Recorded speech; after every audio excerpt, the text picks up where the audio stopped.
بسم الله الرحمن الرحيم السلام عليكم ورحمة الله وبركاته ومالينما الثلاثاء تاريخ وأيكو بغانتهاي توانك بيش استدحات سنة اللبادو كوني اللباتنك qodobada aad ku maqli doontaan barnaamijka xogta daahsoonna waxaa ka mid noqon doona wasiirka arrimaha dibadda ee Soomaaliya oo ka hadlay xiisadda Kenya iyo qorshaha dowladda federaalka Soomaaliya ee ciidanka ka jooga Soomaaliya madaxweynaha Soomaaliya oo lagu wado in maalmaha soo socda uu gaaro wadanka Kenya Jubbaland oo ciidamo hor la geysay xadka Soomaaliya iyo Kenya siyaasiyiinta ku beela ee kheyraad taageersan kuna jira dowladda federaalka oo ku shirsan magaalada Muqdisho dowladda UK oo joojisay taageero muhiim ah oo ay muddo siin jirtay Somaliland qodobadaas iyo qodobo kale ayaad barnaamijka xogta daahsoon aad ku daawan doontaan haddii ay tahay daawade markii kugu horeysay fadlan subscribe inoo saar aan ku bilaabnay wasiirka arrimaha dibadda ee Soomaaliya ayaa ka hadlay xiisadda Kenya iyo qorshaha dowladda federaalka ee ciidanka ka jooga Soomaaliya iyo madaxweynaha Soomaaliya oo lagu wado in maalmaha soo socda uu gaaro wadanka Kenya wasiirka arrimaha dibadda Soomaaliya Axmed Ciise Cawad ayaa si faahfaahsan uga hadlay xiisadda ka dhaxaloosan dalalka Soomaaliya iyo Kenya wasiir Cawad oo wareysi siiyay VOA-da ayaa sheegay wadahadal dheer kadib haatan lagu ballamay in xiisadda la qaboojiyo labada dalna ay si dhab ah uga wada hadlaan arrimaha dhexyaala sidoo kale wasiirka arrimaha dibadda ee Soomaaliya ayaa sheegay in madaxweyne Farmaajo uu booqan doono maalmaha soo aadan dalka Kenya isla markaana qabanqaabadeeda safarkaasi haatan lagu guda jiro wasiirka ayaana ka hadlay ciidamada Kenya ee jooga Soomaaliya waxa uuna sheegay in ciidankaasi ay qayb ka yihiin howlgalka AMISOM ee nabad ilaalinta u jooga dalka Soomaaliya isla markaana ay ku joogaan rabitaanka iyo ogolaanshaha dowladda Soomaaliya Cawad ayaana dowladda Kenya ugu mahadceliyay sida ay kaalinteeda ugu qaadato la dagaalanka Al-Shabaab iyo nabad ku soo dabaalida Soomaaliya isagoona ugu baaqay ciidanka Kenya in aysan ka leexan mandate-ka ay ku joogaan dalka Soomaaliya mar wax laga weydiiyay in dowladda Soomaaliya ay ka dalbatay Kenya in ay u soo gacan geliso wasiirka amniga Jubbaland Cabdirashiid Jana oo baxsad ka ah ayaa waxa uu sheegay in booliska caalamiga Interpolka oo ay qayb ka tahay Kenya ay ka dalbadeen in ninkaasi lagu qabto meel kasta uu joogo loona soo gacan geliyo dowladda Soomaaliya balse Kenya ay qadarin weysay dalabkaasi Kenya waxaanu nahay daris waxaan u haynaa abaal weyn intayna soo garab taagneed laakiin mararka qaar waxaa dhacaysay faragelin gudaha Soomaaliya ay ku sameysay waxaana tusaale u ah in nin dambiyo dagaal loo haysto uu joogo gudaha Kenya taasina ma kala qabato labada dal oo daris ah Soomaaliya markasta waxa ay ilaalinaysaa daris wanaag laakiin waxa ay ku qasban tahay in ay dhowrto midnimada dalkeeda iyo dadkeeda ayuu yiri wasiirka arrimaha dibadda ee Soomaaliya Axmed Ciise Cawad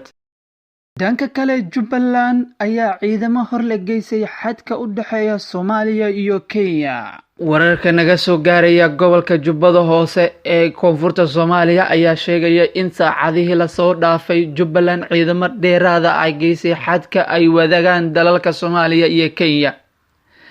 ciidamadan oo wata gaadiidka dagaalka ayaa fariismo cusub ka sameystay deegaanka Diif oo dhaca soodinta labada dal ila deegaanka oo lagu kalsoon yahay ayaa inoo sheegay in ciidamadu saldhigyo cusub ay ka sameysteen halkaasi isla markaana ay bilaabeen dhaqdhaqaaqyo cusub ujeedka ayaa ah sidii ciidanka Jubbaland ay ku gaari lahaayeen deegaano kale oo ka tirsan gobolka Jubbada Hoose gaar ahaan kuwa ay haystaan dagaalyahanada Al-Shabaab oo weli dagaal kula jira ciidamada Jubbaland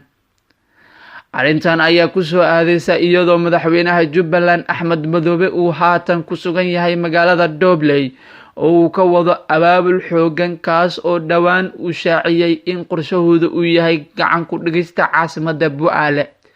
muddooyinkii la soo dhaafay ayaa sidoo kale dhaqdhaqaaqyo ka dhana Al-Shabaab si xoogan waxaa looga dareemayay gobolada Jubbooyinka ee koonfurta Soomaaliya siyaasiyiinta ku beel ah ee kheyra taageersan kuna jira dowladda federaalka oo ku shirsan magaalada muqdisho. warar lagu kalsoon yahay ayaa sheegaya in wasiiro iyo xildhibaano iyo senataro ku beel ah kuwooda muxaafadka uu shir ugu socdo hotelka Maida Ex Nasa Plot 2 ee ku yaala afafka hore ee madaxtooyada Soomaaliya. xubnaha ku shiraya halkaasi ayaa waxaa la sheegay inuu hogaaminayo wasiirka amniga xukuumadda Soomaaliya Maxamed Abuukar Islow Ducaale, isla markaana kulankaasi looga hadlayo ka mid noqoshada xisbi ay yeelato nabad iyo nolol ee ra'iisul wasaare Kheyre iyo in uu Kheyre isku soo taago xilka madaxweynaha Soomaaliya marka la gaaro sanadka 2021. xubnaha isugu yimid kulankaasi ayaa ah kuwa taageersan ra'iisul wasaare Kheyre, waxayna ka baaraandegayaan sida ay ku suurtageli lahayd in Kheyre uu isu soo sharaxo marka la gaaro waqtiga doorashada Soomaaliya, iyadoona ay xusid mudan tahay in horey madaxweyne Farmaajo uu sheegay in ay soo wada dhisi doonaan hal xisbi oo weyn kaas oo ay uga qaybgalayaan doorashada soo socota. horey siyaasiyiin iyo ganacsato ku beela ra'iisul wasaaraha Soomaaliya Xasan Cali Kheyre ayaa olole taageero loogu raadinayo uga bilaabay magaalada Nairobi. ilo wareedyo lagu kalsoon yahay ayaa sheegaya in xubnaha ololaha wada ay ku jiraan xildhibaano iyo qaar ka mid ah ganacsatada ugu caansan magaalada Muqdisho. xubnaha ay la kulmaan ganacsatada Soomaalida ee Nairobi ay ku jiraan kuwa ka soo jeeda deegaanada Soomaalida ee gobolka Waqooyi Bari ee dalka Kenya. ra'iisul wasaare Xasan Cali Kheyre weli si rasmi ah uma shaacin inuu yahay musharax, hase yeeshee waxa aad loo rumaysan yahay inuu sidaasi damacsan yahay, waxaana dadaalada socda ay hordhac u yihiin qorshe ku xaqiijinayo taageero xoogan ka hor inta aanu ku dhawaaqin musharaxnimadiisa. dadaalada ay wadaan xubnaha ku beesha ra'iisul wasaare Kheyre ayaa la rumaysan yahay inaysan ku dooneynin kaliya dhaqaale oo ay heli karaan dhaqaale ku filan, balse waxa ay raadinayaan taageero siyaasadeed. xukuumadda Soomaaliya ayaa muddo laga sugayay inay ku dhawaaqdo xisbi ay ugu qaybgalayso doorashooyinka dalka ka dhacaya, balse weli waa ay ku guuleysan la'adahay. mid ka mid ah sababaha ugu weyn ayaa lagu sheegay in Kheyre uu diidan yahay inuu qayb ka noqdo, inkastoo madaxweyne Farmaajo uu sheegay inuu ka mid noqon doono. dowladda UK oo joojisay taageero muhiim ah oo ay muddo siin jirtay Somaliland. dowladda Ingiriiska ayaa gebi ahaanba joojisay taageeradii ballaaneed ay siin jirtay ciidamadii Somaliland ee la dagaalanka argagixisada ee RRUSPUECTU.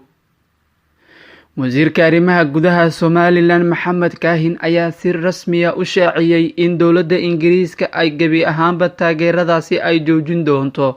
marka la gaaro 31 bisha March ee sanadka 2020. wasiirka ayaa ka dhawaajiyay in kaalintaasi muhiimka ah ee ay UK ugu bixinayso Somaliland loo baahan yahay in uu buuxiyo midowga Yurub, xilli uu garabkiisa fadhiyo ergeyga midowga Yurub ee u qaabilsan Soomaaliya. dowladda Ingiriiska ayaa taageero badan oo maaliyadeed ku bixin jirtay ciidamada RRUSPU iyo weliba CTU oo loogu talagalay la dagaalanka argagixisada, inkastoo ay muddooyinkii dambe ay xukuumadda u adeegsan jirtay beegsiga dad gaara. ciidamadaasi oo ka tirsan booliska Somaliland ayaa badanaa waxaa loo adeegsadaa beegsiga dadyooga ka soo horjeeda siyaasadda dowladda,